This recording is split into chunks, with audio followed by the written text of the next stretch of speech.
Thank you, everybody, for coming to the Aaron Torres Podcast YouTube page. If you could do me a quick favor, see that little subscribe button at the bottom of your screen? Go ahead, click that subscribe button. Really does help our channel grow, our audience grow, and I really do appreciate it more than you know. So click that subscribe button. Appreciate your support. Now, here's the video that you came here for. All right, everybody. Hi, back. Good to be back. So tell you what, it's a little bit of a quieter week here in college hoops. It just feels like there's not a ton of super big midweek games. Ironically, I'll probably be at the biggest game Tuesday night, BYU hosting Kansas. Yes, I am in a hotel room in Provo, Utah right now. Cannot wait to get over to that game here in a few hours. With that said, though, a lot of teams, not a ton of super marquee matchups midweek. And I find it interesting, the team that I think kind of on a national scale, the biggest story, the Indiana coaching search. Indiana's off for like 9 days, which is unbelievable. They last played on Friday, Valentine's Day. Happened to have it on at the bar when I was out on a Valentine's date. They lose to UCLA at home. They then now do not play again until this coming Sunday, the 23rd. So 9 days off in the middle of February is basically unheard of, but Indiana they're not going to be back on the court until Sunday. But it also, in my opinion, feels like it allows us to really kind of dive into this coaching search and really just talk about it. And I thought there were some interesting developments over the last couple of days. First of all, since the Indiana job opened up, I think we've covered it about as well as just about anybody could. You sit there and you look at the fact that we talked about coaching candidates, who's realistic, who isn't. We obviously covered the fact that Woodson was actually retiring that day. Then we got into coaching candidates. We had on Dan Dockich last week. I know a lot of you tell me you don't like – first of all, I love Dan. I think he's incredible. A lot of you tell me you don't like him. I'll tell you what, I see the analytics on that video as far as how many of you watched and how long you watched and how many comments were dropped. You clearly care about what Dan Dockich has to say about the Indiana coaching search, okay? But I bring it up because we've covered it a ton, but it feels like with Indiana off, it feels like a good time to reset. And it feels like an especially good time to reset because earlier this week on Monday, the Indianapolis Star released a very, very good, very in-depth article. By the way, thanks for not being behind a paywall because it was really, I thought, just really well done as far as everything to do with this coaching search. Why did Woodson resign? Why now? When did it start? How bad did it get? Basically, what's the timeline? What is Scott Dolson, the AD, looking for in a candidate? Does an incredible job diving into everything. I give those guys credit. They worked their butt off on that. But I thought there were a couple very interesting things in that article about what the timeline looks like, some stuff that we've talked about, what the ideal candidate looks like, but also, in my opinion, there was one interesting excerpt that said to me exactly what I've been telling you. And one thing that I have been telling you since the day this job opened up, since the day Mike Woodson sort of might be retiring, it's going to happen tomorrow. We'll get an official announcement before the Michigan game. What was one thing I talked about? I said, I believe that the Indiana coaching job, in 2025 is a better job than it has been and will attract a higher quality of candidate than it has in the past. And I know what everybody says, Torres, they haven't made a Final Four since then. They haven't won a national championship since this year. Okay, I get it. But the sport is changing rapidly. First of all, Indiana is just positioned by being in the Big Ten to be in great shape. But also, stop with they can never get a good coach again because they've whiffed on a few hires. I just look at what's going on at St. John's right now with Rick Pitino, okay? St. John's was a dead program for 30 years, 20 years until Rick Pitino showed up.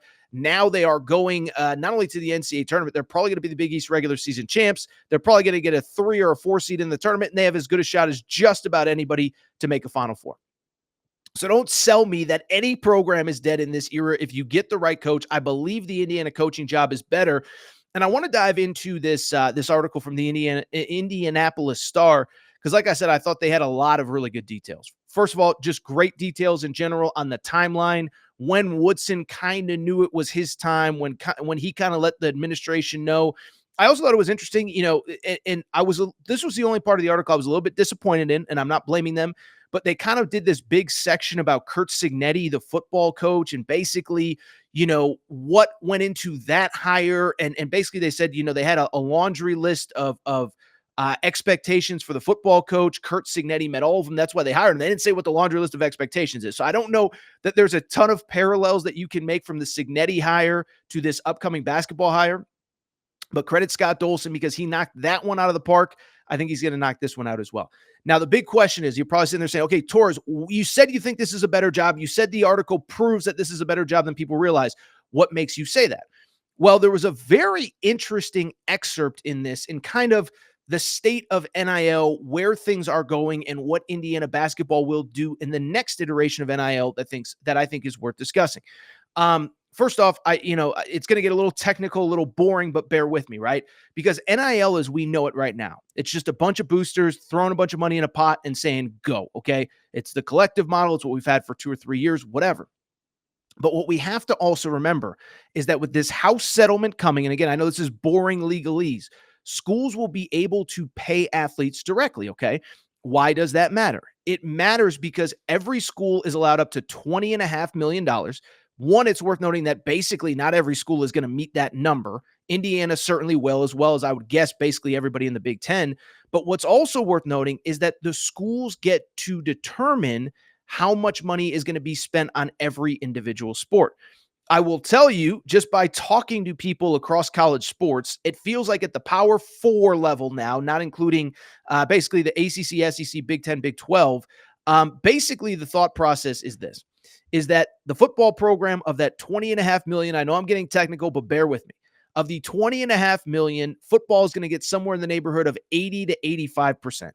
Men's basketball, probably pretty much the only other revenue generator at most schools, is probably going to get somewhere in the 10 to 15% range. And then everybody else, the women's sports, the Olympic sports will probably get somewhere about 5%. That's not universal. That's not everywhere, but that is the general consensus on where the money is going.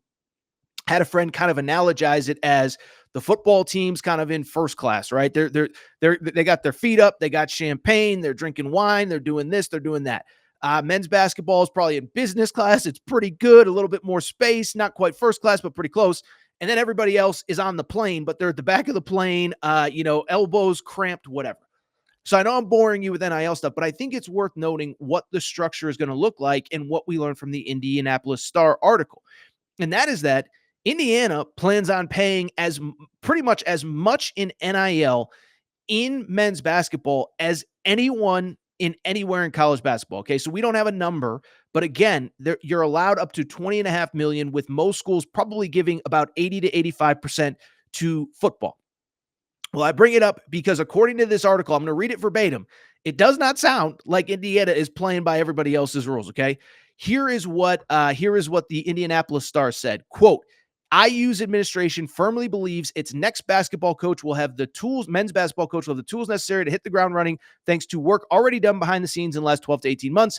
Indiana is committed to sharing the full 20.5 million, which we've talked about. But here's where it gets interesting. Indiana is expected to be among the schools that dedicate the largest chunk of that number to men's basketball. At minimum, IU expects to allocate double the league average men's basketball rev share budget. And so I just bring that up because that is a huge thing. And essentially, whoever is the next head coach at Indiana, they could essentially be working with a double the NIL budget that everybody else in the Big Ten is. Now, it's worth noting, by the way, you know what's worth noting? Make sure to follow our Torres on Indiana Twitter page for all your late breaking Indiana basketball coaching news, Torres on Indiana. But I bring it up because why it's worth noting is that to me, it is basically exactly what we just said. The basketball coach will be given every tool necessary to succeed and, frankly, have double the NIL budget that just about anybody else in the conference has. That is a huge thing. Now, to be clear, the money has to be allocated properly. Indiana had plenty of NIL money this year. It did seem to work out well, or at least it isn't right now, as Indiana is basically on the outside looking into the NCAA tournament. But it doesn't change the fact that that coach is going to be given the NIL resources that, frankly, only a few other schools in America will be anywhere close to being able to provide. That matters. That's important. And that is a big piece of why I believe they are going to get a better candidate than people realize. Every school in America thinks, oh, we're going to give our coach this. Well, then it's push comes to shove. Then it's like, are you actually going to do it?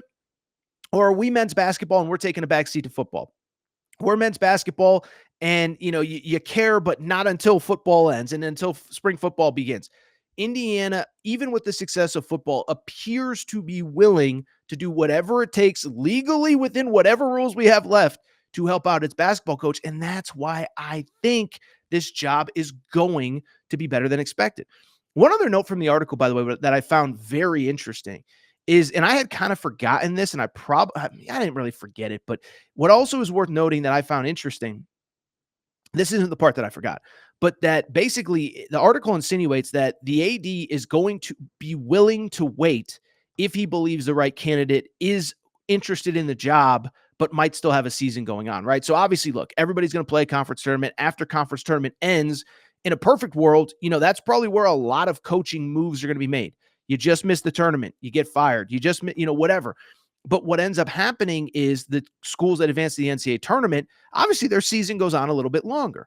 And so I do think, we've seen this in the past, right? I remember, say, Todd Golden at Florida loses at San Francisco, his previous job, gets hired the next day by Florida. So stuff moves fast once you get knocked out of the tournament.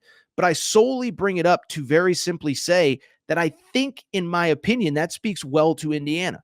They believe that if the best coach is available and he is interested in the job, they're willing to wait. So they're not going to take a B plus guy to get him in the door March 10th, March 8th, the day after the Big Ten tournament ends, whatever. They might not even wait. They might not even be interested in hiring a guy if he's not the right guy, if he makes the tournament, if they don't think he's the right guy. So that to me is very interesting. And the part that I had forgotten, I thought this was a really interesting point by the Indy Star. They did a very good job expressing this, is that the portal, the basketball portal actually opens a week later than it has in the past. So the portal used to open the day after Selection Sunday, right? So that following Monday, whoever it is, doesn't matter. Kentucky, Indiana, UConn, Tennessee, Florida, whatever, they're preparing for the NCAA tournament, but the portal is also open, and every school that's out of the NCAA tournament has dudes entering the portal. So you have half your staff trying to figure out who you're playing in the NCAA tournament. The other half is recruiting the portal.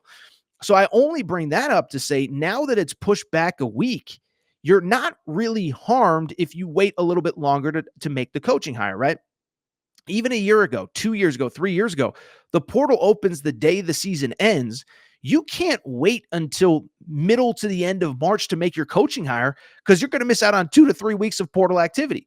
Well, now the portal doesn't open until after the first week of the NCAA tournament. So in theory, let's say the coach you want is Chris Beard. Let's say the coach you want is Dusty May. Let's say the coach you want is whomever, and they're in the NCAA tournament.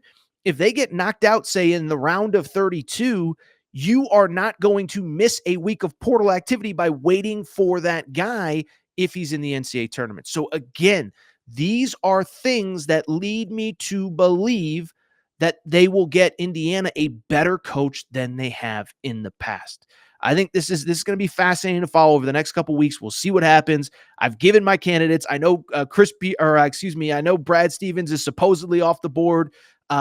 Indiana fans would sit there and say, that's what you say when you don't want, because Indiana can't hire a coach for another 3-4 weeks until the season ends. So obviously, Indiana fans are saying, well, of course he's not going to say he's interested because he can't take the job for another 4 weeks. There's no reason to say it. So anyway, I think Brad Stevens is probably off the table. I've said consistently, I think Chris Beard is the guy. I think he would take the job. He's the guy that I would go after. I know there was some stuff in the past, but as we've discussed time and time again, charges were dropped. He's a great coach. He wins everywhere he goes. Final Four national championship game at Texas Tech. He's going to go to the tournament at Ole Miss this year. And he obviously has ties coaching under Bob Knight at Texas Tech. That's the guy I'd go after. Dusty May is so interesting because obviously he's rolling at Michigan. There's reports that they're working on an extension until that paper's signed. Guess what? You could get that guy out of that Indiana or that Michigan coaching job because, again, remember, there's nothing, that buyout is actually very reasonable right now. We'll see if a new deal comes into place. A couple other names we've talked about. Listen, Chicago Bulls are going to miss the playoffs. Billy Donovan is probably going to get fired. I mean, like I've told you before, I think he would have waited for Kentucky if Kentucky had been interested a year ago. Would he come back to college basketball? Ben McCollum at Drake. We talked about him with Dan Dockich. There's going to be good candidates out there, and I cannot wait to see what Indiana does. If you enjoyed this video, do me a quick favor, subscribe or follow. Well, subscribe to YouTube. We just hit 50K. That's big. Also, follow Torres on Indiana on Twitter. Thank you for your support.